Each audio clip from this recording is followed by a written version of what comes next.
Hit the wrong button. Testing. That's also the wrong Testing, testing. Right now, right? There are Oh, this is the one. yeah, we're in ballroom maybe. Oh, this one. Testing. Yeah, testing. Okay. Oh, perfect.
Sure, I hear any audio from the Sky Clubs.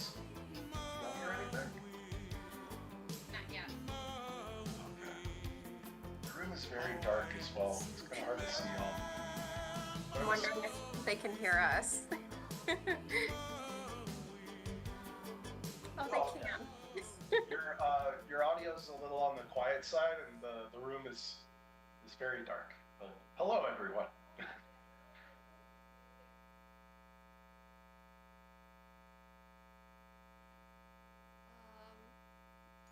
Oh, good.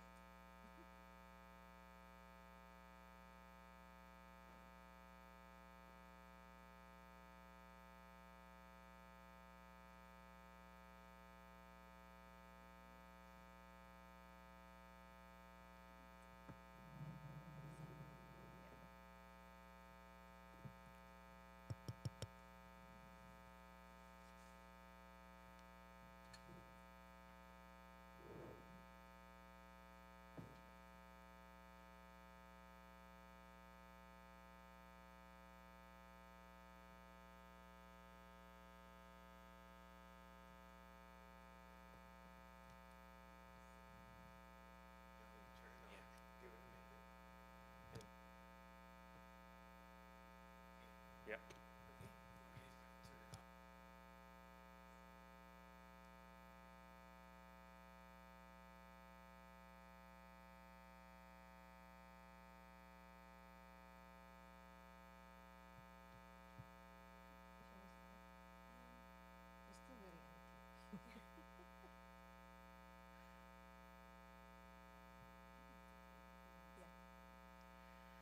What's the weather in Hawaii like?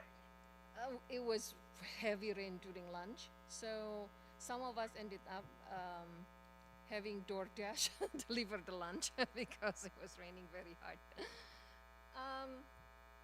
Hello and good afternoon. I am very glad to be given this massive room so you all can spread out if you wish. My name is Sri Kurniawan, and welcome to the panel on virtual reality for people with disabilities, for the health and well-being of people with disabilities. We have 2 in-person panelists in this room and 4 remote panelists. And so I'm just going to start while people are coming in by introducing myself, and then I will then give a chance to each of the panelists to introduce themselves. As I said, my name is Sri Kurniawan. I am a professor in a department called Computational Media at the University of California, Santa Cruz. I'm also the incoming School of Engineering Associate Dean for Research, and my research are in virtual reality and games for people with a variety of disabilities. Some of my most recently funded projects are on using LLM to automatically generate audio description for blind persons, as well as a number of virtual reality games to help children with CLEF, children with autism, and children with Down syndrome to learn socio-emotional skills. And I'm going to pass it now to Hillary. Hi, everyone. My name is Hillary Touche. I am a PhD prepared certified rehab nurse with over 13 years of experience in rehab. And so I'll tell you, I come here as a clinician first and foremost. That's a big part of my identity and my research and the work that I do. I've worked in a range of positions in direct care, nursing education, and leadership. I'm currently an investigator at the Houston VA in the Center for Innovations in Quality, Effectiveness, and Safety, and the South Central MIREC, which is a mental illness research, education, and clinical center. And I'm an instructor in the Department of Medicine, Health Services Research at Baylor College of Medicine. And so my work I'm relatively early career as far as research goes, but my work involves exploring the use for supporting recovery and well-being for veterans with spinal cord injuries. And so some of my current projects involve using virtual reality to teach mindfulness, using virtual reality for the delivery of remote physical therapy, virtual reality for supporting social support groups for veterans with spinal cord injury, and virtual reality for home-delivered pain management treatments. Yeah, and we can pass it on, I think, to our Zoom panelists now. Okay, I'm going to call one by one. Aviv Elor. My name is Adit Elor, and I'm currently a senior user researcher at MetaReality Labs. I focus on input devices and hardware accessibility for virtual reality with MetaQuest. I'm also a co-founder of Emergo Labs, a startup backed by the US National Science Foundation that provides one of the world's first VR telehealth platforms for physical rehab. In the past, I've worked with Google, Warner Bros., Walt Disney Imagineering, and the US National Institutes of Health on a variety of XR projects. In a nutshell, I'm basically an engineer turned user researcher, user prototyper, and I have the great privilege of working with many clinicians as well. To me, thinking about VR for well-being and wellness is very close, as I actually got into VR due to a temporary disability. I come from a family of athletes. We did a lot of combat sports. I've had a lot of injuries. But my particular path to VR was inspired by a complete rupture of my right tricep ligament in my dominant arm from a judo match, going through physical therapy after reconstructive surgery. You know, from these experiences, my PhD was heavily focused on VR, where it's enhancing accessibility, affordability, and just engagement around physical rehab and wellness through a variety of VR exercise games and AI tools. I think I'm here to represent the industry or translational viewpoint of this panel topic. Additionally, my point of view is my own and may not necessarily reflect the viewpoints of the many organizations that I have worked with. Thanks for having me here. Excited to be here virtually. Looking forward to the panel. Thank you, Aviv. Sarah Anderson. I'll echo what Aviv ended with and say thank you so much for being here and thank you so much for having me on this panel. My name is Sarah Anderson. Like Hillary, I have a clinical background. I have about 4 or 5 years of experience as a clinically trained occupational therapist. But like Aviv, and I guess probably a lot of people on this panel, I really do see myself more as a translator, a conduit, a connector versus a specialist in any one field. So while I do have a clinical degree, a doctorate in occupational therapy, I also have a PhD in health and rehabilitation sciences, which gives me a research lens as well. And then I have a degree and experience in fine art and digital media, which also provides me with the experience for virtual development and experiential development, and that kind of creative spark that I think a lot of us really take into our passion with this work. So I like to be the person that kind of talks to everybody and gets all the stakeholders at the table. Currently, I'm a postdoctoral researcher at The Ohio State University, so go Buckeyes. And I work within the Department of Neurological Surgery and the Neurotech Institute at The Ohio State University in collaboration with the School for Health and Rehabilitation Sciences. I'm also a occupational therapist at Nationwide Children's Hospital in Columbus, Ohio, and we're really quite fortunate to have a wonderful infrastructure, a burgeoning infrastructure for virtual reality and innovative tech research here in Columbus. They call it the Silicon Valley of the Midwest or something like that. So it's really exciting to see everything starting to really grow here. And people gaining interest in supporting all of this work out where I am as well, but also happy to collaborate with everyone. A lot of my work has really focused on home safety and rehabilitation for adults and youth with neurological and neurodevelopmental disabilities. So I've worked with spinal cord injury, traumatic brain injury, autistic individuals, you name it, lots of different folk.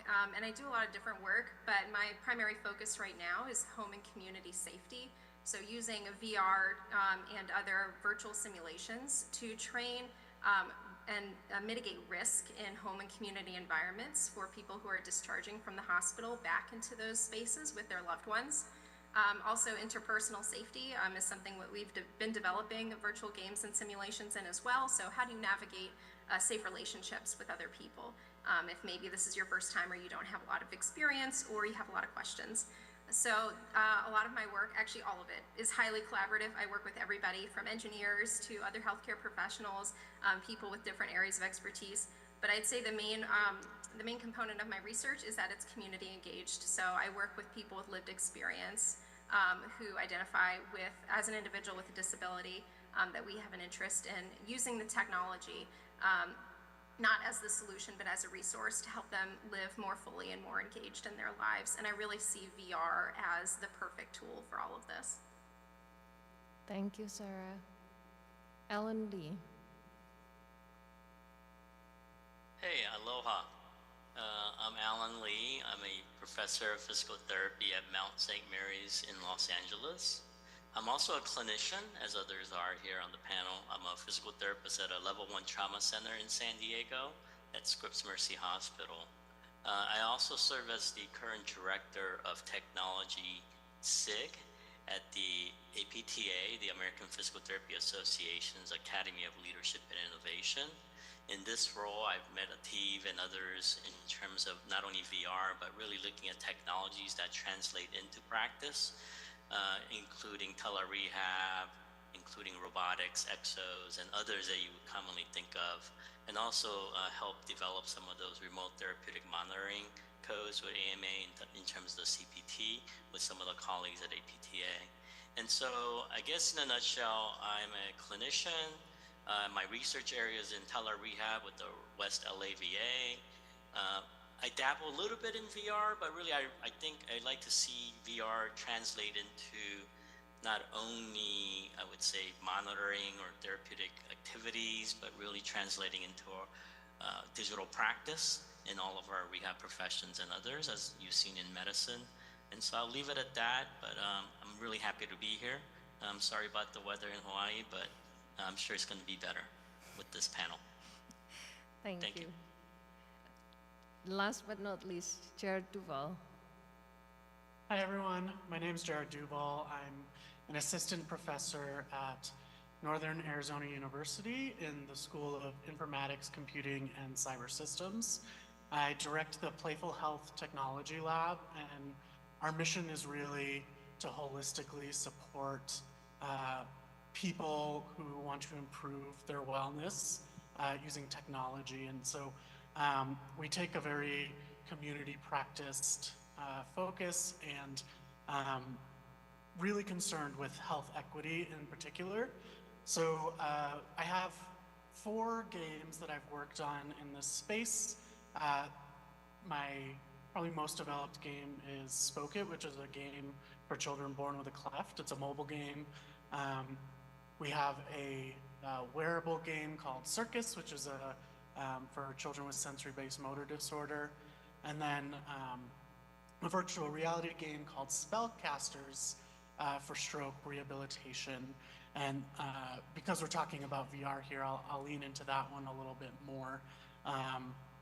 But the final game and the newest game, which was recently funded by the National Institute of Health, is called Cardio Care Quest, and it's for hypertension specific to the Navajo people, which are really relevant in the Flagstaff area that I'm living in. And so Spellcasters was really about trying to bridge what's happening at homes and in the clinic. So we were doing a very interdisciplinary, community-based practice.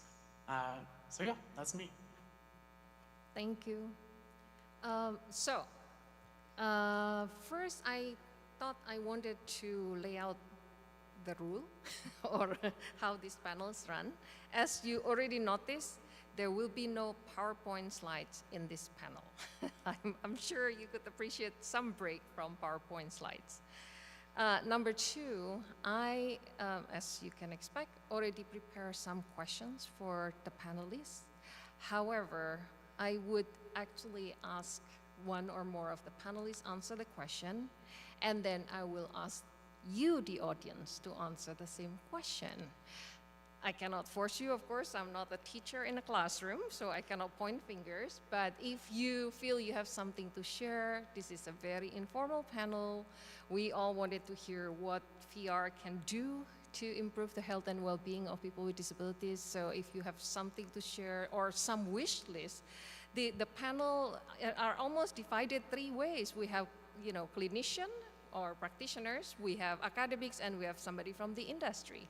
If you wanted to tell Meta about something that you believe need to be implemented in the next generation of Quest so that it can benefit people with disabilities, hey, we have Afif here, right?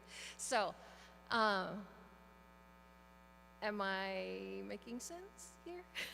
Okay. Okay, sounds good. Let's start and see how it goes, right? So I am going to ask randomly, Aviv, can you share a specific example from your research as well as your work where VR has demonstrably improved health outcomes or quality of life of people with disabilities? For sure. So I think going back to my research from grad school before I joined Meta, and this research was also translated into Emergo Labs as part of an SBIR grant with NSF. So for one of the first games that I've had the pleasure to work with back in grad school, we iteratively designed this VR game with a local stroke disability org, as well as a learning center called Project Starcatcher.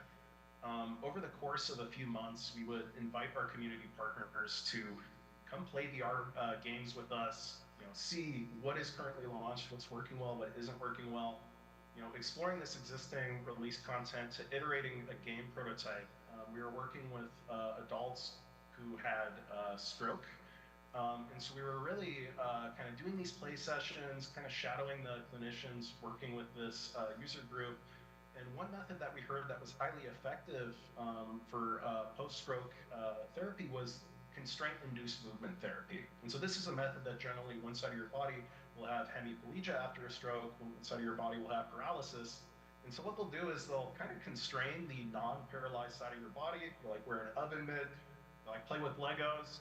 It's a little frustrating to like constrain the one side of your body and just to go through this repetitive motion. And so what we wanted to explore is, what if we could take away the physical constraint and add more psychological incentive? We ended up building this game in which you're in outer space, you're trying to find your way back home, and you're catching these shooting stars to power your ship. And rather than providing a physical constraint, we say, hey, you can use either side of your body, but if you use the side with hemiplegia, you get way more points, you'll be able to power more of your ship. And what we saw was, I believe we saw a significant increase in adherence. There were improvements to satisfaction scores. There was a lot of trash talking in many of the competitive environments that we went into.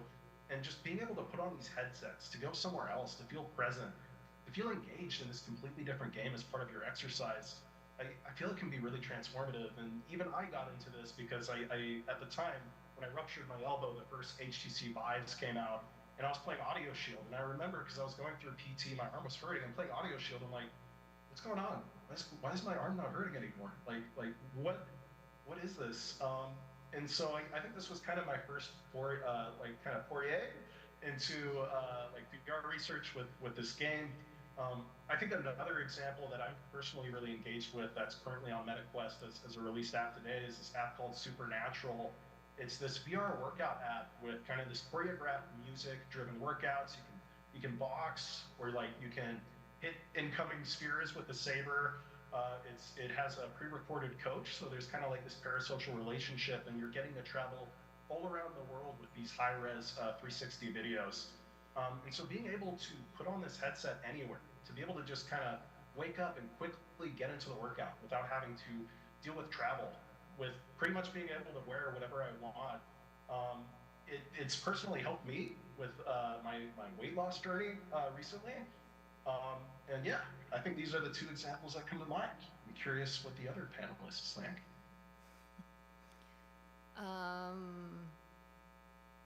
Any other panelists wanted to say before I ask the audience the exact same question?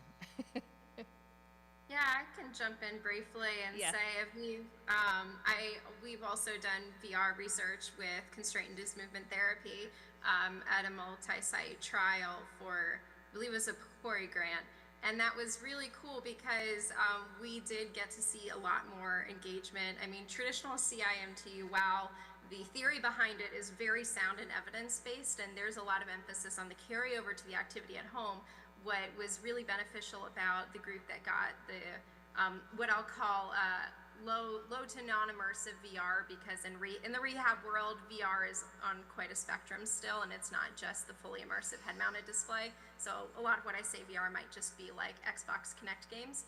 But what they saw was that really quite a lot of improvements to the adherence of the participants who were doing the video game with the CIMT. So like doing this raft and, having to propel it and avoid obstacles and getting their trunk, all their shoulder and, wrist and finger movements in. And it was much more engaging for them too.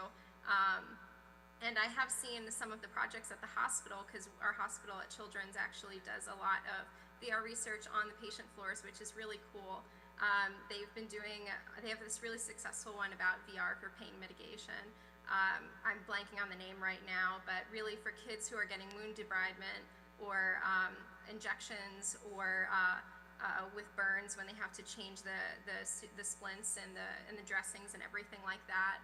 They can put them in this beautiful subaquatic world, and they're exploring the dolphins and everything, and they've noted like decreases in pain perception, and the procedures are a lot easier for them. So I see the evidence as well. Like you were, I think, talking about with your shoulder anecdotally, like the pain, you don't notice it as much when you're getting distracted in a fun, playful way. Thank you, Sarah. Now, before I throw the same question to the audience, is there anybody in the audience that want to grill more Aviv or Sarah from the projects that they described?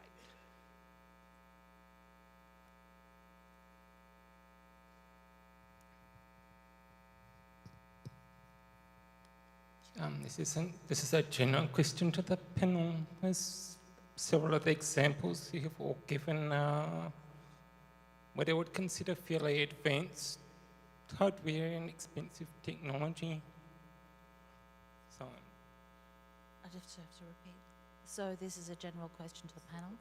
Examples are several of the examples given are what I would consider advanced or expensive technology. So I'm wondering how you are overcoming the problems of cost for people in the disability sector, because most don't have much money. Mm-hmm. Yeah, so, sorry, just making sure I heard your question. It was, what about cost and this being a barrier for people with disabilities? So for that multi-site constraint-induced movement therapy trial I briefly mentioned, the study built in for the trial to provide all participants with like a little 4G internet hub for their house. We provided them all with desktop computers. We provided them all with the Kinects and all with the televisions. We trained them in how not only to play the game, but how to connect to the whole system together so that they could bring it home and connect it at home. We had very clear instructions, and then we would also go to their homes to help them troubleshoot the technology. So that study, cost wasn't a barrier because we provided all the tools for them. And I think that's we found is the key in a lot of our research is if we're asking someone, for most people, if we're asking them to do a phone, tablet, or web-based application, so usually low to non-immersive, then cost usually isn't a barrier and devices usually aren't a barrier, and we usually build in additional devices to loan out during the study if that might be a barrier. Now, if we're talking about high immersive, like head-mounted displays or maybe caves, cost is absolutely a huge barrier.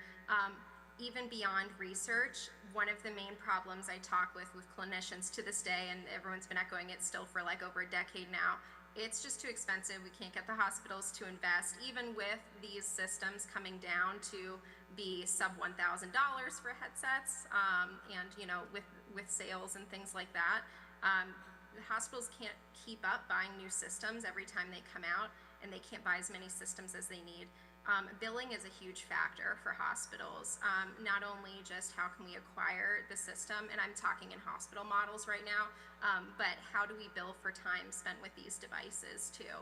So I think that's something that industry really, and academics and researchers really have to consider when we talk about infrastructure for those who have limited resources, is not just like providing them with the resources, but sustaining them with the resources and working within the existing billing structure that we all have to work within anyways. I don't know if anyone else has other thoughts on that. Yeah, Sarah, I guess just to echo your point, I mean, yeah, these headsets aren't cheap, right? They are getting a lot cheaper. Back when I built that game, we were using, HTC Vive. You needed a very expensive, powerful gaming laptop, and we would go on site and set everything up. I think today, MetaQuest 2, and double check me on this, I think is $250, right? But cost is still a barrier. Something that we're doing and exploring at Emergo Labs is seeing how we can kind of bulk order these headsets, help set up some of the hardware, share multiple units within local clinics that are on our panel, and seeing how we can kind of lend out some of this hardware. But again, even at $250, I mean, that's a barrier. I'm hoping that the cost keeps going down, especially with the announcement of MetaQuest turning to an OEM solution, affording other hardware manufacturers to come in and to build their headsets as well. But it is a solid barrier to point out.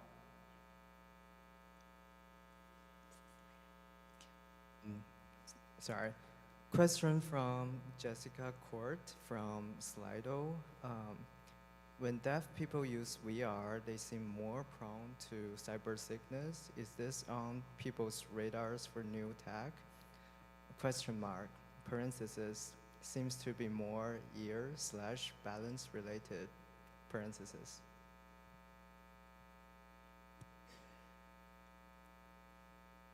Any of the panelists want it? I'll say actually that's the first time that I've heard of that. I don't work with the deaf community or with patients with deafness, but I think that's an important consideration, and I think that's definitely something that needs to be looked into for sure. I don't know if other panelists on the Zoom have dealt with that. Can I actually ask clarification question for Jessica? I'm hoping Jessica is monitoring Slido. When Jessica mentioned about ear and balance, was the reference about some people with balance issue and also the inner ear liquid issue, or was it about that? Was the reference on the deaf community? Probably that was my clarification question. And I'm hoping Jessica is monitoring the Slido.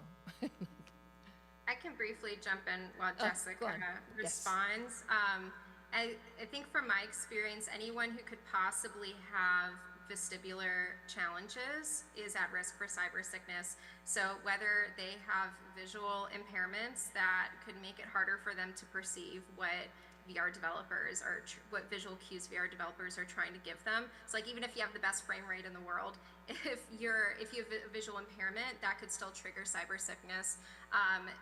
I've not worked with someone who is deaf in a VR headset personally, but I have worked with people post-concussion in and around even just computer monitor-based things, and that can cause cyber sickness. A lot of it is due to what perspective they're given and their translation of movement in space, so how they're traveling in the virtual world. A lot of it too, I've noticed, is acclimation based. So I personally get quite sick when I use VR, which is very inconvenient for me as a VR researcher.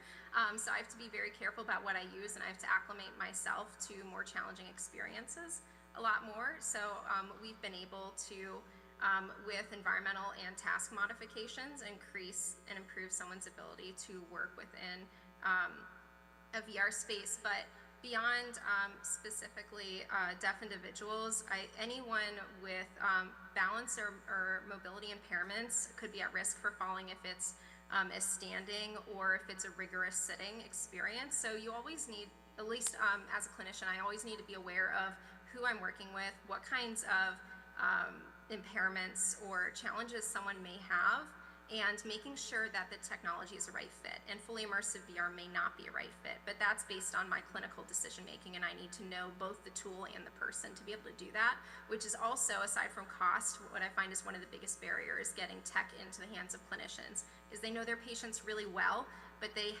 aren't familiar with the technology enough to problem solve the application of the tech to the person's needs, which is something I might feel comfortable with, but they might not. And I think one of the largest unmet needs with VR is people with cognitive impairments and communication impairments. And I say that because we rely so much on being able to have the user or the player tell us what they need and when they're feeling ill. And someone with a cognitive or communicative impairment or difficulty may be unable to do that. So those are the people who I'm always the most concerned about in virtual reality spaces. Reply from Jessica. It's an informal finding from tiny study with culturally deaf people. It seemed that more of our participants had more severe sickness plus balance issues. Thank you. And I think Sarah actually did respond to that. So thank you, Sarah. So as I promised, oh, sorry, go on. Question Just, from... a comment from the meta side. So this is something that I will definitely bring up with my team. I know in the MetaQuest store we do share anticipated comfort ratings based off of the intensity and like potential vestibular mismatch of the experience. In terms of new technologies that I would be interested in exploring around this proneness to cyber sickness, with the launch of MetaQuest 3, we now have mixed reality pass-through fairly available to developers. The MetaQuest Pro has a different facial interface, that it's open periphery, so you can actually see more of the physical world as you're engaging. But thank you for asking this question. This is definitely something that I'm going to bring up with my team back at Meta. Thank you, Afif. So sorry, there's another question on question from Priyanka from on Slido. Any thoughts or insights on the use of physical controllers versus hand tracking for interaction, particularly for individuals with I/DD? Question mark. Okay. Actually, I'm going to point my finger at Jared Duval for this question, if you don't mind, Jared. Yeah, so we were facing this a little bit with the development of spellcasters, and one of the, I'm not going to say it's like a true research finding, but definitely through engaging with all the populations we were working with was, you know, your hands are a really natural tool that are really intuitive, and so when possible, I think it's better to use the natural affordances that we're used to, which is your hands, and also using controllers often creates new barriers. Specifically, if we're talking about maybe a stroke survivor with hemioparesis, they might not have the strength to hold the controller, and they might not have the dexterity to control the buttons. So I think if I were designing new VR systems, I would design for both, right? So make it so people can use controllers, but also make it so you don't need them.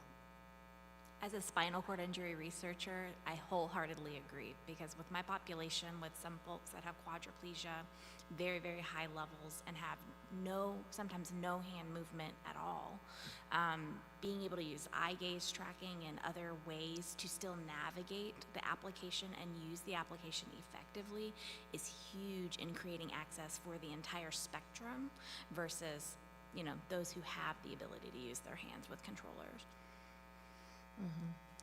And Alan, since you have been a physical therapist for a long time, you probably have seen as well people using VR and having problem with controllers. Yeah, it's Alan, and I think to everyone's point, and we're very familiar with the issues with different patient populations, but just being in rehab, being such a hands-on feel, some of that tactile, touch is important as well as not. So I think that's important to kind of consider not only various patients and disabilities, but also clinicians who are kind of, I would say, a bit fearful, or I would say a bit disengaging of technology. It's just a tool, but you have to allow them to utilize multiple modalities and multiple ways to get the best outcome you want. Thank you. So I guess to give a plus one of this, like one common theme I'm hearing is the need for customization and to be able to meet users where they're at, to customize the solution to work best for them. And so one of the products that always come to mind for me is the Microsoft Surface Adaptive Kit, which is this little kit that has tactily differentiable stickers and different loop mechanisms that you could put on a laptop, you can put it on an Xbox controller, but ways to just add more indicators and local landmarks to different controllers so that you can figure out which button you're trying to navigate to beyond just kind of feeling while you have this headset on your face. So I think that being able to provide this affordance of customization, provide the best solution for our users is very important. Yeah, I just want to briefly piggyback on what Aviv said, and I want to really highlight the immense work that Microsoft, as a large company in this country, has been doing to improve the technology accessibility space relating to games. I've not seen that kind of commitment to accessibility and varied controls from a company before, and I really hope that all the other companies really start taking notice and bumping up their accessibility efforts, whether that's software related accessibility or hardware related accessibility. Thank you. Hello and good afternoon, everyone. My name is Lawrence. I'm a postdoc from the University of Calgary. I have a short story to tell that I think is going to tie up some of the points we talked about. Over the past 2 years, I've been working with severely autistic folks. 30% of the autistic population are considered non-speakers, meaning they cannot use their voice to communicate. That is not because they're deaf, that's because they don't have the fine motor skills to use their vocal cords, which is really a sad story because for the most part they are assumed as incompetent. And this is the case even in the most developed countries in the world, including Canada and the US. These populations do not have access to education for the most part. So we got to meet small group of this population who communicate using either small keyboards or letterboards. They often start with a small stencil board and they point at letters and then they evolve. This requires always a communication partner holding the letterboard next to them. And so this created a lot of controversy in the psychology, occupational therapy, and education community. I wouldn't get there because I'm a software engineer, that's not my business.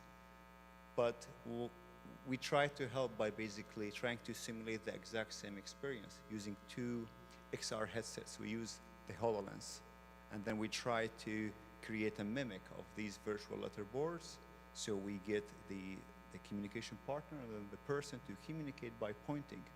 And then slowly we try to fade off this communication partner.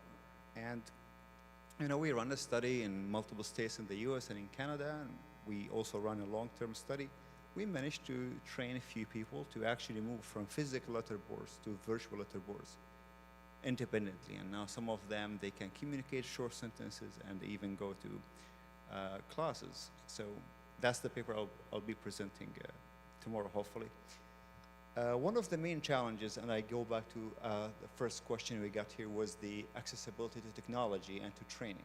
We use the HoloLens. It's a very expensive device, and it's also discontinued. So we switched to Meta. But now we also have another challenge with that because we don't have access to video feed particularly, and some of other issues that Meta won't give us access to. Our hope is really to create these communication training modules and applications, publish them on an app store so people could buy a headset, like Aviv said, for $250, download the app for free, hopefully, and then try to communicate. But we're always, face this kind of challenges. Not to mention the challenges from the education and from the policy perspective. So I'm eager to hear what Sarah could say about that, and also how Aviv could, if you could just elaborate a little bit on this point. And you know what? I send you just now. I found you on LinkedIn and send you a friend request. My name is Lawrence. If you could add me, I would be very happy if we could just chat a little bit after that. Thank you so much. Do you want to contact Lawrence, or do you want to respond now? Just a teaser, maybe, because I'm glad it's a lively discussion. So. I can respond briefly to your point about, and I might, I just want to make sure I understand your question. For me, was it regarding the accessibility of this technology for autistic folks and kids who use AAC devices and using VR to supplement that, and how we can, better support this new growth? Feel free to talk about that as well. I was more about the perception, because I got to a point with one of the individuals who could communicate independently on a virtual letterboard, and you would still have people say, this is not true, they are incompetent.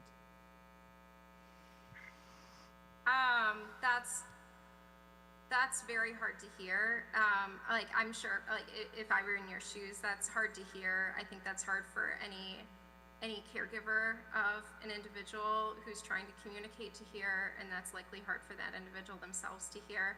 I think that relates a lot more to personal bias of disability populations than it does to technology affordances, and the bias that whoever says that is bringing to the table when they identify someone as incompetent. And so for me, that kind of digs up a lot more of my pre-existing and newfound knowledge of that's beyond the scope of this talk, I think, about disability justice in both virtual and lived community spaces.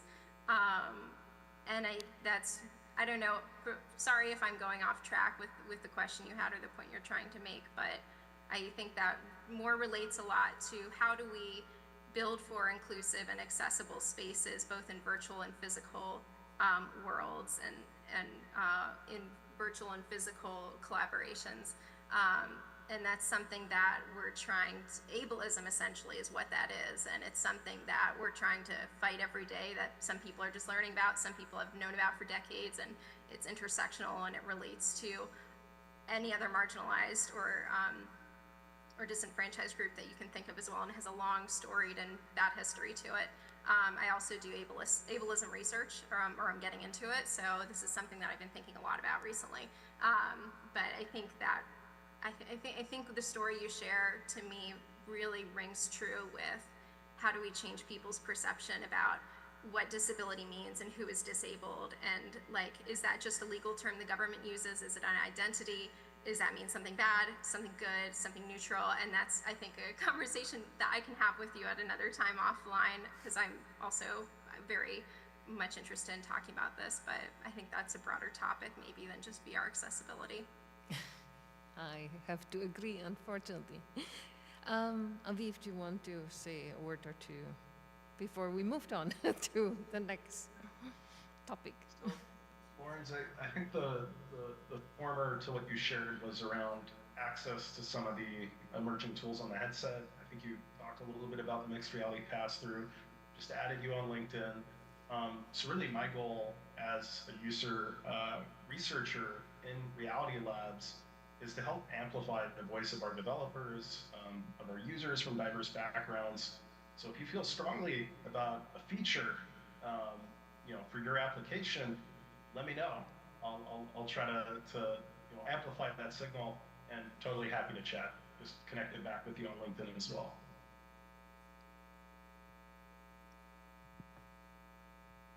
This is just a quick response for Lawrence, so we can help this technology. And part of my project involved developing tactile sign tracking. We have a fairly cheap and affordable way to recognize tactile signs done on the hand.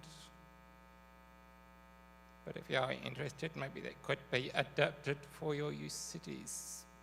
That's University of California in Santa Barbara, if you are interested. I know I'm personally very interested, and I'm sad I'm not there in person to chat more, but yes, please do share it with me. I'd love to check it out.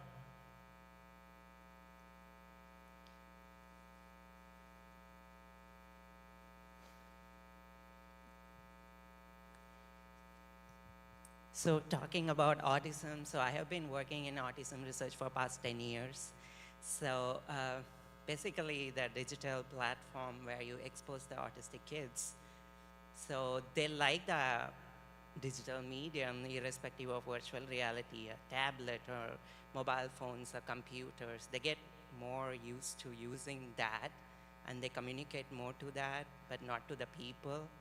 The main thing that you need to understand is like, I'm a cognitive scientist plus computer scientist, and I'm a postdoc at Duke University. So currently I work in screening autism in early stages. So yeah, so the problem is like with the social brain irrespective of the thread of autism spectrum. So they just feel difficulty in processing various social aspects of another human being. That's why they have this communication difficulties. So when it comes to computers, they don't have to process emotions, they don't have to process body languages, they don't have to do anything at all. So that's why it's much easier for them to communicate with devices compared to human beings. So I would assume that the therapist or whoever who's telling that the communication is still not there, which means that it is not transferable to the physical space, because even when you teach emotional expressions or something like that, so they should be like very much attuned to looking into pictures in the computers, and all those virtual reality platforms are more like a communicative medium with some robots or something like that, which is more easy for them to communicate. And it's not the real human being that has more complexity in the physical space.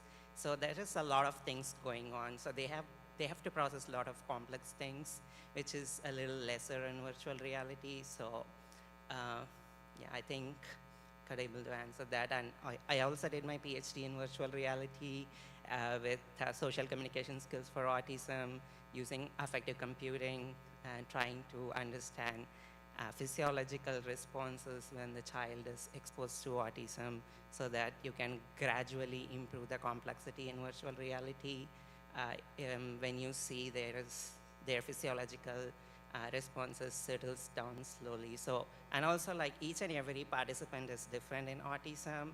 So the spectrum is really, really huge. Like some people doesn't even want any of the equipments to be on their body, nothing should be touching them, no sensors, no headsets and all that. So you have to use something totally different, like a big monitor or something where they can visually see those things. And some people doesn't even like certain sounds. Some people doesn't like some of the colors. So it's very, very complicated to educate or train autistic kids in virtual reality. So, yeah. Yeah, and I'm sorry, I might have misunderstood the original comment about competent communication. If that was a provider saying that, not just a person, that's, yeah, likely very much to what the most recent speaker just commented on. And because a rehab is still very steeped in medical model, so they have certain benchmarks for what is competent, acceptable, like good, fair, and poor, and it can sound very harsh. And again, it's not very individualized. So even if someone is able to functionally perform, and you've noticed good improvements within their communities and their conversations and spaces, they might not meet certain standardized assessment benchmarks to be able to be considered as competent per those assessments and per our current medical model. Not a speech language pathologist, so I'm not very as up to speed on the communication aspects. I can talk maybe a little bit to communication because I've got some tech that works on speech. So I think there's a couple different designerly approaches we can take to work on this. And so the first thing I can do is kind of point to really relevant literature by Tiffany Thang, where she explored how can you kind of teach social emotional cues using virtual reality. And one of the interesting findings in that research was you can use these cartoon faces and make them really recognizable, but it doesn't transfer outside of the system. So Tiffany did a lot of work in trying to scaffold, right? So starting from a highly stylized thing to more and more realistic thing. And then if we were going to go further, we could do, AR, augmenting faces, and then to true reality, right? So that's one approach. And I think maybe a more fruitful approach could be to use technology as a probe rather than the whole experience. And so you can lean on the social context that you are currently situated in and the expertise around you, and use technology as a way to explore that social space, to provide social emotional cues, and then use the people in that space to help teach those skills, right? So the technology could be, think of a theater probe, right? Like it's giving roles, it's giving stories that have these different social emotional cues. And then you can have people actually act those out and teach it that way, right? So technology can play different roles in these settings, and I think it's important for us as technologists often to take a step back and say, what should technology be doing here? Does it exist here? Should it exist here? And if it should, how so? And sometimes it doesn't, and most times likely, it doesn't need to be the center stage thing, right? Yeah, you're absolutely right, Jared. All the technology I see in the closet is technology that was built as this is your solution. This is what you will be using to do your stuff. And that's not what therapists or health professionals want. They want a tool in their toolbox like their dynamometer, their goniometer, what have you, that they can pull out when they need or adapt it for what they need. And I think that's also what turns therapists off from technology, because they've had just so much stuff given to them and saying, this is your golden ticket. This is what will finally let you diagnose and magically treat everybody everywhere. And it never turns out that way. And then it also disregards some of the clinical decision making that these professionals have as well, when the tool and the client they're working with, their expertise on themselves. So we need to, make it a tool, make it an interface that works within the existing ecosystem and provides support to everyone.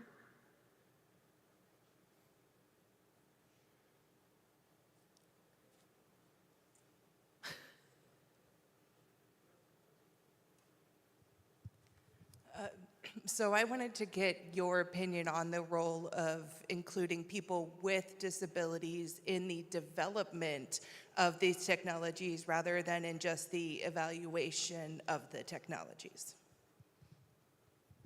I think, well, for me, first and foremost, I think it's absolutely essential to it.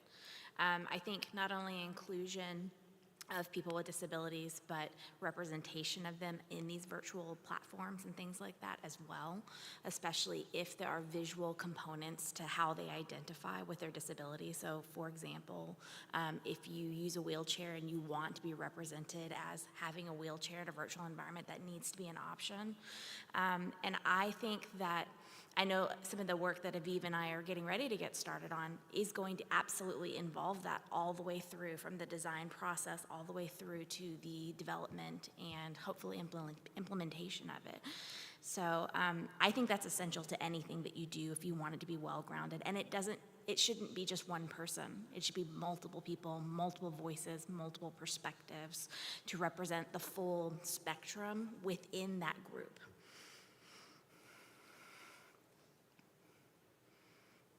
Yeah, I'll echo Hillary. I don't do work anymore that doesn't involve people with lived experience at the table. Any work I do that's development, or any programs I work with, they need to include people with lived experience either on an advisory board as part of the research team, every step of the way as participants. It just doesn't make sense not to. And I think that's what the friends I talk to in industry, their companies are realizing, that we need more feedback from everyone who plays our games and uses our products, not just who we consider the typical population that does so. Inclusive design is getting a much stronger foothold and a much louder voice. And with that, community engaged design and research from anyone with any kind of lived background, and not just specific disability populations too, which is really exciting to see. Yeah, I don't think funders will fund work anymore if research doesn't include people with lived experience as part of it. And I don't think they should. Maybe that's a hard soapbox to be on, but why develop work for people if they're not even at the table when it's decided? Then it ends up not being useful for anybody. And I think some of the benefits of doing that are often unspoken are this paradigm shift that we as a field are a little bit slow in, which is we need to stop having a deficit-focused view on health. And we need to start prioritizing the experience that these technologies offer and evaluate them from a non-utilitarian focused view first, right?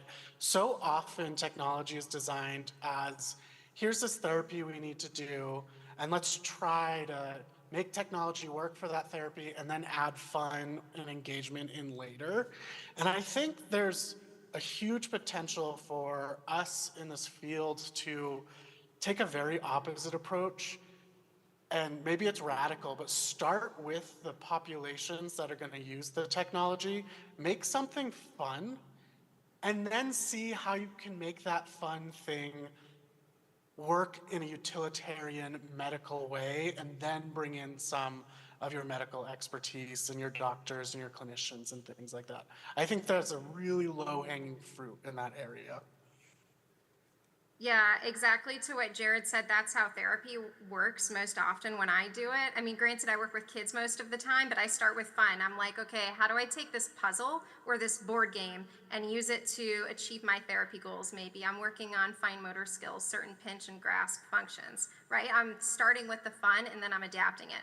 Tech should be the same way. Most clinicians I talk to, they don't use VR equipment. They use commercial Nintendo Wii games or Nintendo Switch games. They're not using marketed virtual reality products.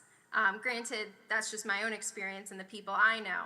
But I think, like Jared said, you need to start with the fun. All the participatory research I've done, everything people have pointed out to me that isn't accessibility and usability related has been fun. Why doesn't this have points? Where are my rewards? I want it more colorful. I want to design my character and make it exciting. Everything they're concerned with is fun. So kind of like, any good therapy, how can we squeeze in some education or some rehabilitation while prioritizing that fun? And I actually think, building onto that, I think a big part of what we do in rehab, whether it's inpatient, outpatient, in the continuum of recovery and living life, a lot of times we find people marketing things for rehabilitation purposes, for adaptive purposes, and that triples the price of how much that's going to cost. Anytime you put that tag on something, people immediately are there to profit off of it. So where we find is most successful in a lot of our work is trying to take commercial, off-the-shelf, made-for-everybody products and find ways to make it useful and adapted to the populations that we work with, because A, it's more cost efficient, and B, it reduces the disparity of what people experience. Folks with disabilities should be able to use everything that we use as abled or non-abled people, regardless of what it was designed for. And if we start from designing these platforms from a universal design perspective, everyone benefits. If we start by making these things customizable so that it can adjust to different people's needs, everybody benefits. And so I think that's, Aviv and I talk about this quite a bit.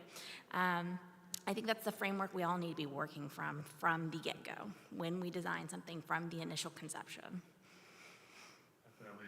I 100% plus on all these points. And I think, you know, considering nothing for us without us, the importance of co-design and involving people from the disability community to be design collaborators, to have an equal seat at the table, to help inform the technology. This is something that I've done a lot in our research. And what we find is even just lo-fi prototyping, testing solutions on the fly, a lot of the solutions that come up are based in user needs and they're curb cutting and they can help most everyone. And for those interested, so Meta is sponsoring the XR Access Symposium happening next month at Cornell Tech. I believe there will be a panel on recent co-design efforts within Meta for those interested. So check it out if interested. Nancy Yeah, Folder. Oh, sorry. Go ahead. So I was just gonna add, I mean, that point of having many stakeholders at the table, I think was the key point. And I just want to come back to not just the front efforts, but the back efforts as you're thinking about payment or advocacy or legislation. You all need to be at the table and how these tools really improve, like the panel's title, how VR improves well-being and health versus just disability alone. And so I think that's the key. Hi, Nancy Folda from Brigham Young University. I really like the turn the conversation just took on talking about creating a shared experience that's available to everyone, creating a place where everyone comes together instead of carving out a little corner that's just for some set of people. On that note, my thoughts keep going back to the conversation about people on the autistic spectrum. Not specifically about that group, but as an exemplar of something that I think often happens, I noticed the conversation was framed very much in the sense of how can we educate this specific group? How can we communicate and translate their experience into a neurotypical experience? And I just think it's important that when we think about those things, we also think about going the other direction. How do we help neurotypicals understand and interpret what they're seeing as they interact with people on the autistic spectrum? And I think that generalizes to a lot of situations, that augmenting the perception of the majority group is just as important as facilitating communication with that group or to that group. I think you're absolutely right about that, and I'll say within the VA, we have programs that are designed to teach both family caregivers and staff about the lived experiences of individuals with dementia and what that feels like. Other different issues such as, I'm trying to think, I don't think there's a spinal cord injury one specifically, but there is a stroke module. There's quite a few, and it's about how it feels to have that diagnosis and navigate life with that. And I think it does a lot in empathy building, but also helping kind of create the shared mental model of, okay, maybe I'm not reading the situation correctly. And I think that goes a long way in kind of creating those bridges that it sounds like you're talking about. Yeah, I think you bring up an excellent point about empathy and respect and consideration. And I think we do this as part of our clinical training, occupational therapists, physical therapists, nursing. We have these like simulation or clinical experiences where we get to really understand what a lived experience with a diagnosis or a challenge or disability could be like.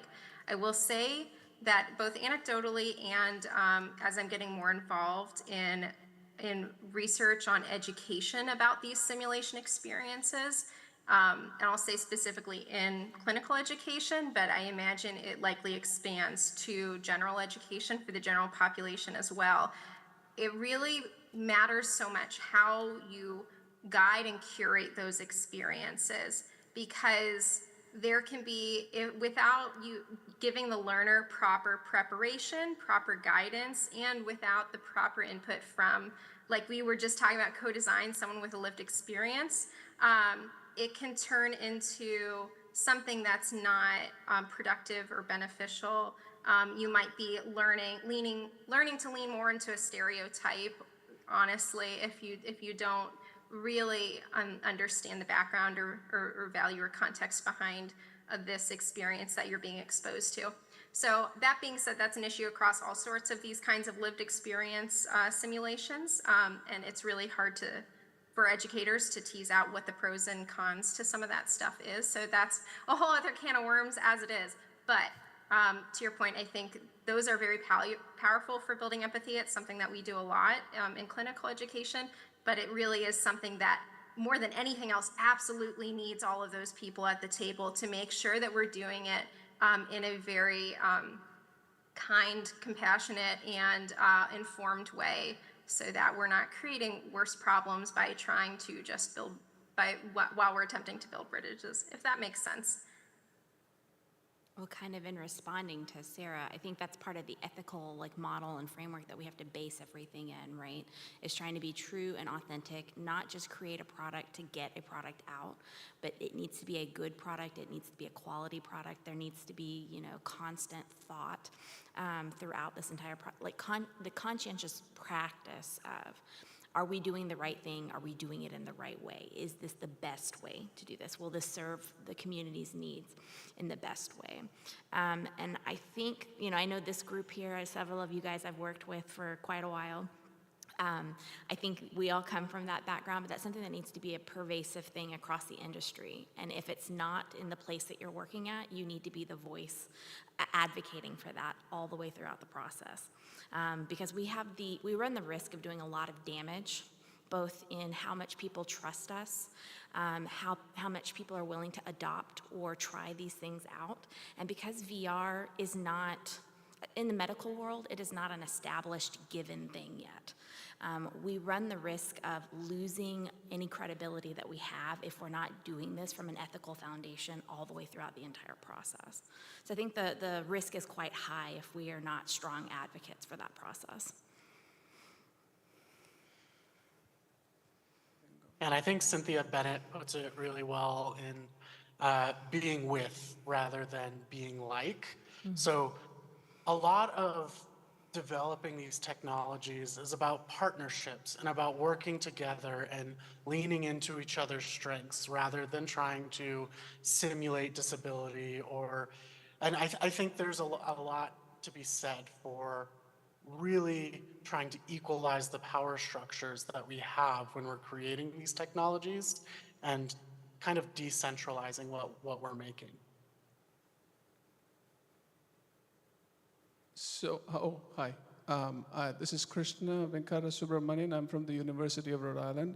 I want to go back to the previous point that was made about making things fun for the community. I thought that was a great idea, but there's a dilemma that I face. So in the sense that I work with people with intellectual disabilities, adults, broadly defined, and I often work on topics that are associated with in the post-abuse context. So you're teaching people about abuse, you're teaching how to take care of themselves, like self-care and stuff like that. Now, this is a serious topic, so how do we make this fun, right? I mean, I'm using the word fun for the remote folks in quotes. So there is a trade-off there, right? Of course, that whatever we build has to be catchy, for lack of a better word, so that people can interact with it, they're excited about using it. But at the same time, it's teaching something very serious, very nuanced sometimes. So where do we find the balance? How do we trade things off? If the panel has any opinions on that, I'd really like to hear that. Thank you. Yeah, can I start? Mm-hmm. Yeah. I wanted to start because I'm a novice here. I have that same question as well. But I would lean towards, I'm sure you have, in terms of the experts beyond the gaming industry and also in psychology or post-trauma, areas where you could glean on from psychology or other aspects. And also back to the point of ethics, really, Like if you look at ethical reasoning and looking at narratives and narrative reasoning and how you determine that person's experience, that lived experience, and what they glean from it, and what would they do differently, right? Or how would they respond to it differently?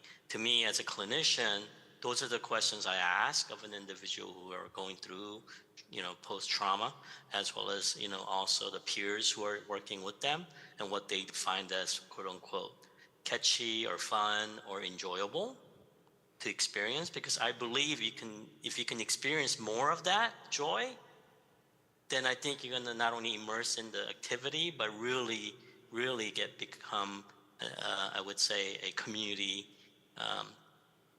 participant as you were. And so that'd be my point. I'm a novice, but I would like to hear from the experts. No, I think, Alan, you make a really good point. And I think when I say fun, that's likely too broad of a term. That doesn't mean lighthearted. It can include more broadly engagement, which just could mean like you're invested or there's some flow there. You're really experiencing and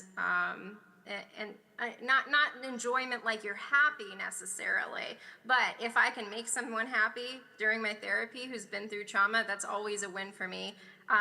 I think your question actually is something that I've been thinking a lot about because my research involves safety training, which likely is with people who've had trauma in their past. They've had brain injuries due to a variety of reasons. Safety is a really serious topic, right? Not burning the house down is very serious. But at the same time, I'm dealing with teenagers who get bored easily and who like playing something engaging, and maybe they don't have serious attitudes, or maybe they do. It really depends. But I think really learning how to toe the line of development of those experiences for making something enjoyable, but not taking away from the tone of this is important, is challenging and exciting and interesting, and it does require a lot of experts at the table. I think also people who are involved, specifically to your question of those who've experienced trauma, experts who've had training in trauma-informed care are going to be really valuable for that kind of work. This is something that they're starting to integrate a lot more into most clinical professional programs, so physicians, nurses, therapists are likely getting more and more of these trainings. And are working within these spaces. So this is where you'll really want to have those experts at the table as well. But I think to Alan's point, just because it's a serious topic, I mean, it doesn't have to make them, you don't have to be going for the laugh out loud stuff necessarily, but you don't want them to be, wallowing in their circumstances or situation. And their current reality or perceived reality all the time. It's okay to take them away from that space and learn and give them something important to learn or work towards, while also making it engaging for them. I can add a little bit there too from more of the academic-y side of things. So I did a pretty deep dive in my PhD into what is this thing we call play. And there's so many definitions. It's a biological plate, it's a state free of time, it's a feeling, right? So many people look at it in different ways. And so there's this idea of evil play and serious play and unserious play. There's the Paleolithic spectrum, right? So play doesn't, and this speaks to Sarah's point a little bit, play doesn't always have to be this lighthearted, happy thing, right? It's about a mindset. It's about being in a state of flow, right? And so, shameless plug here, I co-created a design method called situated play design. And it's about creating playful experiences that are non-entertainment based. And so it's a 3-step process where you go into a situation without a solution in mind, and you engage with the people that have that tacit knowledge. And in this case, of a very serious purpose, it could be trauma-informed care, it could be going through some of these scenarios that you're describing. And when you're in that context and you find what's playful and meaningful from those people, you can take that play augment it with technology. And then the critical step is you redeploy it in a similar context and in a similar situation, and you make sure that it's being appropriated in a way that is effective and appropriate and respectful, and you do all of that work.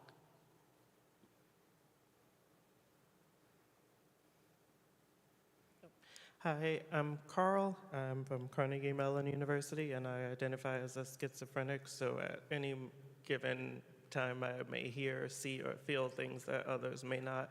And I'm very interested in the talk and just how you see people with similar disabilities interacting in the virtual reality space, where you will see and possibly sometimes feel through haptic and hear certain things.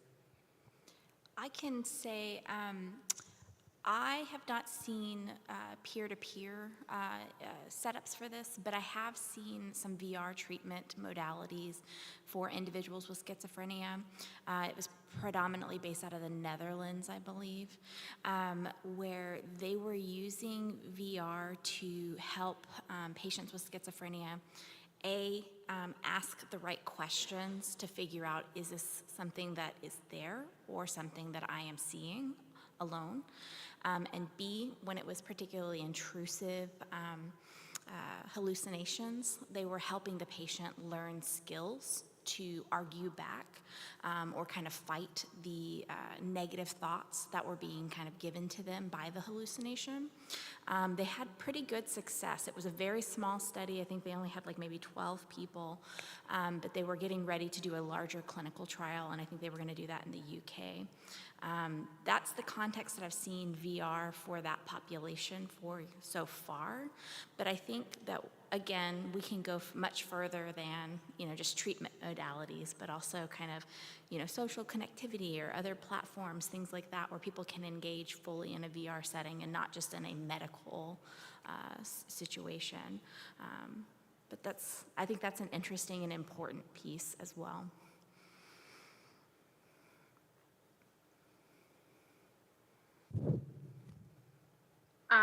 Yeah, to that.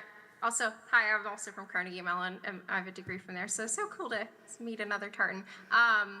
But yes, to that point that Hillary made at the end about like finding community and stuff like that, I think I've seen a lot, and maybe I don't know, Jared with his experience in social situations also has knowledge about this, but I've seen just a lot personally of people with schizophrenia, depression, anxiety, a lot of different mental health communities starting to exist around virtual games and spaces, really predominantly.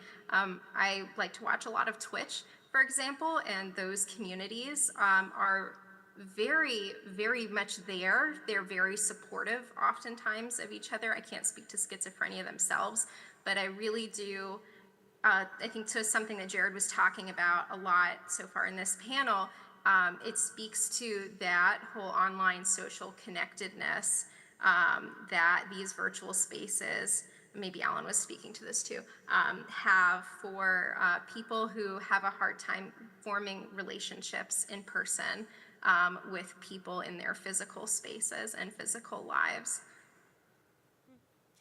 Hi there, I'm Stacy Branham from the University of California, Irvine. What an incredible panel. This is outside of my area of particular work. I don't work with VR at all, so I'll ask a naive question. We started with a prompt to share some particular contexts where VR can help with health and well-being for people with disabilities. Can you tell us the opposite? Where are some places we shouldn't go with VR for people with disabilities? Yeah, so I think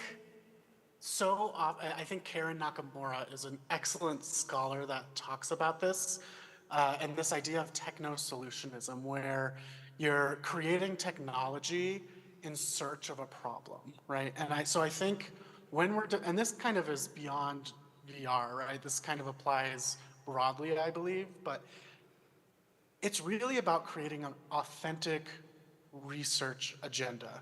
And the way you do that is you create a network of experts, identify authentic problems, and design authentic solutions, and you carry it out through the development and the evaluation, and you make sure that it's having its intended effect. So this doesn't really answer your question of like, give me an example of bad VR, but I think generally as technologists, we often take our engineering mindset and think that our way of thinking is the world's way of thinking, and so often there's a mismatch. And so I think really just working together, partnership is a way to avoid that techno-solutionism. That's great. Let me touch on this. I wouldn't say where it's contraindicated, but obviously there are spaces. But Ativ and I've talked about this for clinical world where you use VR for the impact, which is maybe it's a high risk, low frequency activity, as we've seen in medicine and surgical training. So even in rehab where patients with disability, potentially there are these high risks, but really low frequency events or near misses, is where it could be appropriate or it could not be appropriate. So if we can have that mindset as we move forward with future directions, I think it'd be really helpful for not only the community, but really for the trainees that we want to bring up in the future. Yeah, I think for me, it's all about how it's developed and how it's implemented, kind of like we've all been speaking to. So how it's developed, kind of going back to, I think Jared said it so well, and Hillary said it really well. Like, are we developing this with respect? Are we, doing this in an informed, appropriate way? So, I mean, we know that algorithms are biased based on who develops them. So VR is the same way, right? It can be harmful or ineffective based on how it's developed. So I think that's a broad example of bad VR, but then also, I think we also kind of, to what Jared said about techno-solutionism, we need to make sure that VR is implemented and understood as this isn't the final end step. So like, for example, when we're doing workplace competencies or safety training or home safety training, we can't just put someone in a dangerous situation in VR or have them competently perform a task in VR and expect them to translate that naturally into real life. I mean, VR has immense capabilities to be able to train more effectively, but we still can't say that it's the same as a real lived situation. So I think going in with the expectation of a virtual experience, like even if it's highly realistic, will be the same as performance in real life, still isn't proven, and it's still, I think, a overassumption to make and can be dangerous when people think, oh, I've done that in VR, I know how to do it, so I'll be able to do it in real life just fine. That's where my concerns lie. I actually agree. I think like with all technology solutions, the biggest risk or danger lies in like unmoderated access, right? Or not necessarily access, but unmoderated use, right? We use our smartphones every day, but if you're using your smartphone 20 hours of your 24-hour day, there's a problem, right? And I think VR has those same risks. And it's not about where should it not go, it's more about how do we build in ways to make it a balanced tool and not something we overutilize or utilize inappropriate that creates more risk, more danger for the populations that are using it. Yeah, I think the plus one, so like one bad experience that I've had in VR is many of the spaces in VR chat can sometimes be unmoderated. And unfortunately, with unmoderated spaces, sometimes there are bad actors and people just going around being very toxic, getting in your space. I think it really just emphasizes the importance for more tools around trust and privacy. So, for example, thinking about personal boundaries and giving the user the affordance to adjust this, the sort of people that they're hoping to dive into these worlds of. Yeah, and that's a really good point, because while this is concerning for all of us, like I've been Zoom bombed lots of times to varying horrifying effects. This can be extremely stressful or concerning for people with intellectual or developmental disabilities who do not understand what's happening or don't know how to navigate those situations, and as well as for minors. So I think this idea of virtual and online safety and also data privacy, while it's concerning for all of us, is really concerning within monitored healthcare settings. It's really concerning for hospital systems and providers who have lots of restricted access, technologies that have access to HIPAA data or HIPAA. And personal identifiable and personal health information. It's really concerning. And then also, depending on who you're putting in the systems, it can create additional concerns or barriers or situations that you need to be aware of and problem solve.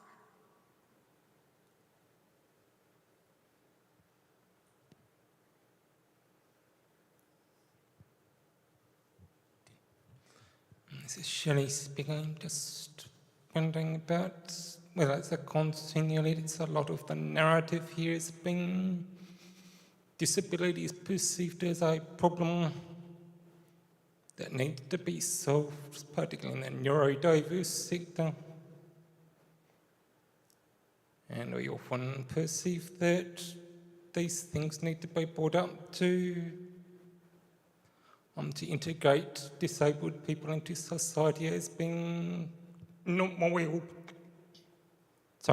all perceive as normal or functioning to that standard. How do you perceive VR as doing that? Also, do you feel that VR might have the side effect that it may eventually actually hide disability from the rest of society? And that most disabled people might prefer to exist in VR as a more even playing field?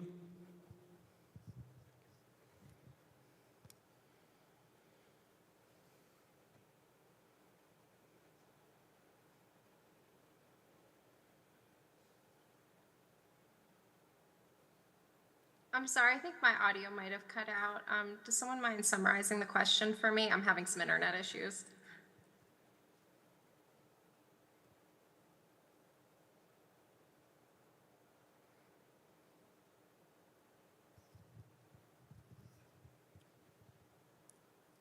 Okay, well, most of the narrative behind VR Most of the narrative behind VR and disability in general, and disability in general, particularly for the neurodiverse sector, particularly for the neurodiverse sector, is that disability is perceived as a problem is that disability is perceived as a problem that needs to be solved. that needs to be solved. And the main goal is to integrate those people. And the main goal is to integrate those people into society to behave as how we perceive to be normal. To be integrated into society, to behave how we perceive as normal. So how do you perceive VR as being able to mitigate that problem? So how do you perceive VR as being able to mitigate that problem? And as an aside, I think VR and to some extent AR and XR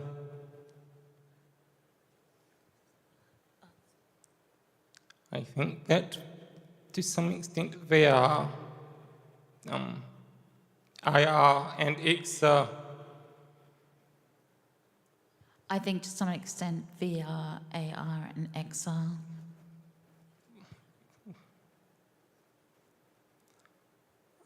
have the capacity to hide disability from society.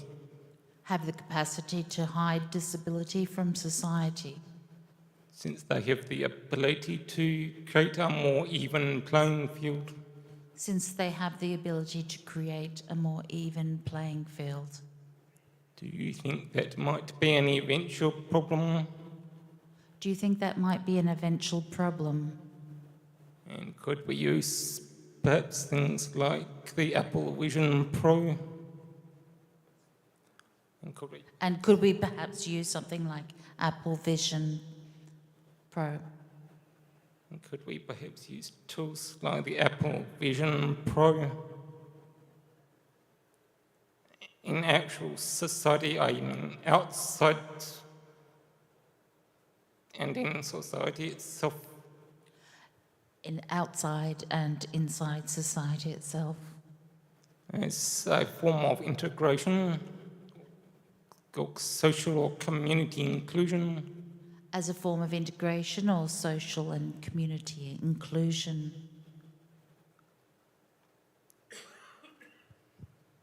Yeah, so one of the papers that was published by my lab group 2 years ago in Kai is called Chasing Play on TikTok from Creators with Disabilities. And so we did a lot of work in highlighting the pre-existing playfulness of disabled people on a social media platform. And one of the through lines of that paper was about increasing disability visibility. I think one of the best ways we can combat ableism and systematic oppression is just being with disabled people and spending more time with them and increasing their visibility. So, and we had a lot of examples of this in that paper. And I think VR specifically is a great avenue to explore a lot of the speculative designs we were putting forward in that paper, particularly games that kind of level the playing field and perhaps even give the disabled perspective and advantage, right? And so that way we can acknowledge the strengths of all of our community members while increasing disability visibility. So I don't have all of the answers, but I do think that virtual reality is a really wonderful place where we can increase disability visibility and we can create experiences where people of mixed abilities can play together. And I think there's a lot of societal benefits that can come from that. Actually, oh, go ahead, Hillary, go ahead. Well, I was going to say, I have a small counterpoint. I actually like the ability of virtually mediated environments to allow people to control how much information they choose to disclose about themselves, especially when it comes to those with a recent injury or those that are going through adjustment disorder and who are struggling to come to terms with adding a new identity to what they're experiencing. So I think, again, it's useful to allow people to have that full spectrum of experiences, maybe get them started in a virtual environment and get used to talking to other people before they disclose any disabilities that they may have. And then I think it's important as they integrate that identity into themselves moving forward, being able to be empowered to say, here I am, this is who I am, this is how I experience the world, and then going to that voice of promoting disability awareness. So that's the one beautiful thing I think that virtual environments give us, is that ability to kind of mediate how much information am I going to give to other people until I'm ready. Sorry, go on, Sarah. Oh, sorry. Honestly, you said half of what I was going to say, at least much better than I would have. I was going to say I agree with Jared, because I've seen this with just from child development perspective. We have a preschool here on Ohio State's campus that's their core mission is really into including and combining kids with disabilities, with pre-existing disabilities, and kids who don't have a pre-existing diagnosis that would be classified as a disability for educational purposes. So that has really proven throughout many years of this preschool program, as one example in particular, to increase the inclusion of these children, of these students with disabilities amongst their peers, improve empathy, compassion, and respect. So this is just one case example, but we see this as lived experiences in members of the disability community every day, in which they're able to participate and be included in spaces amongst, typically developing people as people would refer to the general population as. But to Hillary's point too, I also see the ability to customize or modulate when and how you are perceived in your identity is is consumed by other people as highly important. And I actually was noticed this very, very much more prominently in interacting with my friends, my transgender friends in online spaces. And while they were accepting and parsing through their new identities and perceptions of themselves, they're able to engage in this virtual space in a way that lets them really get to know who they are and show who they are to strangers on the internet or friends on the internet, but in a way that's anonymous, that's distanced, that is controllable by them. And it is a place where they are able to start, exploring their identity much more confidently and capably.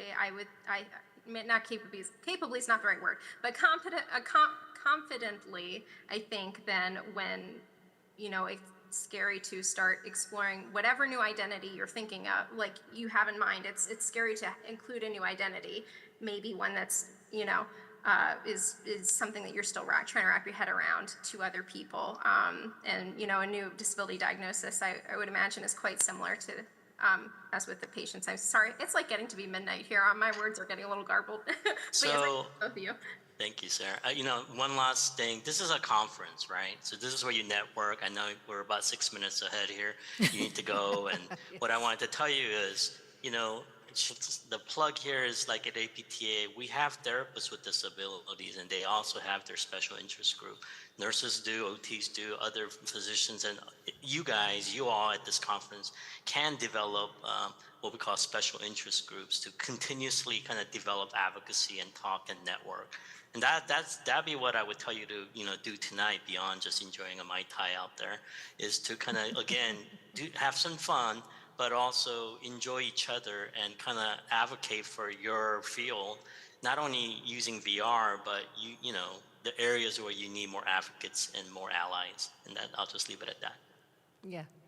And Alan is correct. We are 6 minutes over, but it doesn't feel like. And I still have 9 more questions.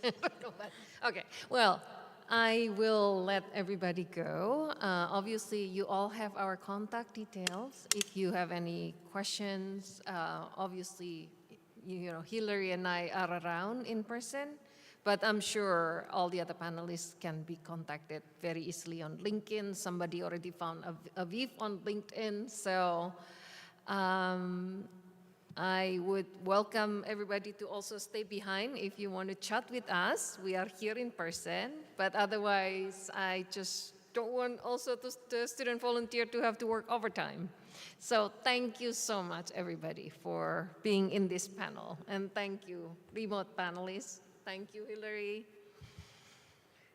Thank you for having us. And also, always happy to chat. Feel free to reach out. Happy to chat about anything. Same. Please reach out. Thank you. Yes. Thank you. Have a good night. Good night. Take care. Bye.